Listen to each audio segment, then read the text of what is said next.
Hello. So today I want to tell you about the game World's Fair 1893, and I really enjoy this game.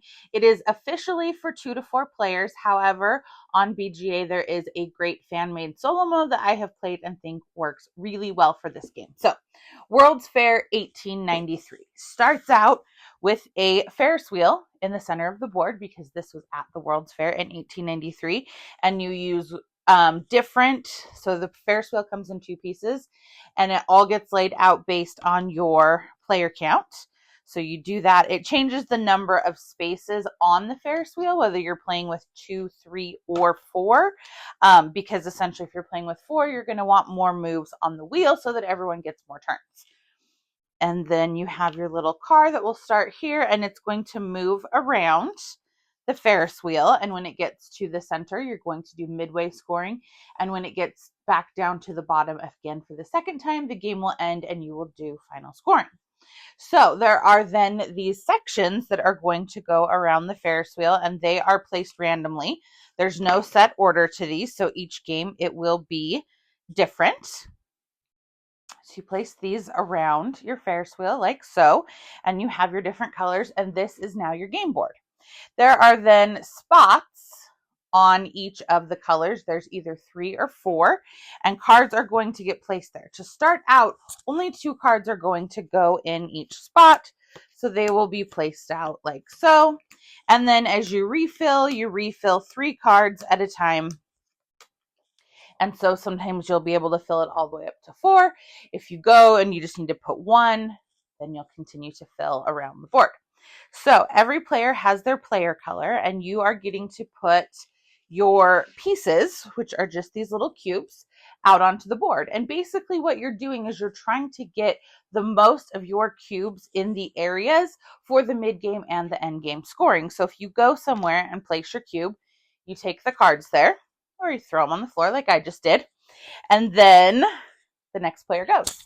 So then on your turn, if you have one of these influential people cards, you get to play it, and it will give you an ability. And there are also player aids. It's a 4-player game. So you have 4 player aids for the scoring, or for the actions of the start bonus and the actions of the influential people cards. And then you have for the scoring phase. 4 players, 4 player aids. Please, all games do this. So on your next turn, you can then, like I said, play the influential people card, or you're just going to keep collecting cards. There's different kinds.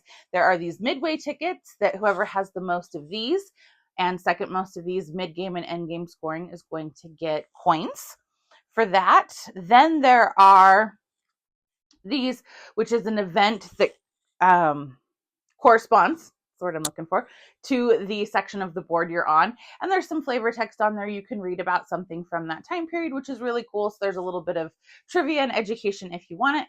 At mid-game scoring, whoever has the most of each color is going to get these tokens that are in the colors of the sections of the board. And whoever has second most will get fewer of them, and you also get some other bonuses for most and second most. And at the end, if you have a set of 5, so 1 of each colored token, you get 15 points.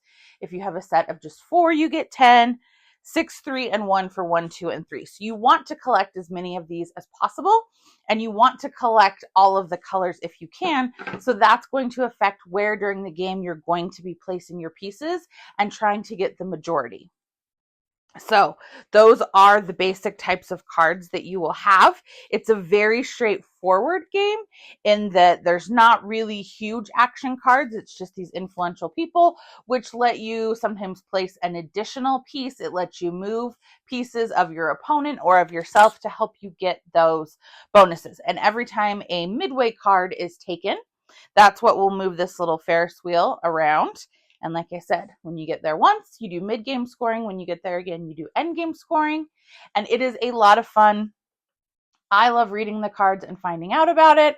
I love competing for those majorities, trying to get the most, of my squares there. And at mid-game, you're going to reduce the squares you have there by half. So if you've built up this massive majority, it brings it back down mid-game so that everyone can compete a little bit better for essentially round 2. So I really enjoy this game. I think it's clever and creative. I would love to know, have you played it? What do you think of it? give me a like and a follow, and I'll keep bringing you more board game content. Thanks. Bye.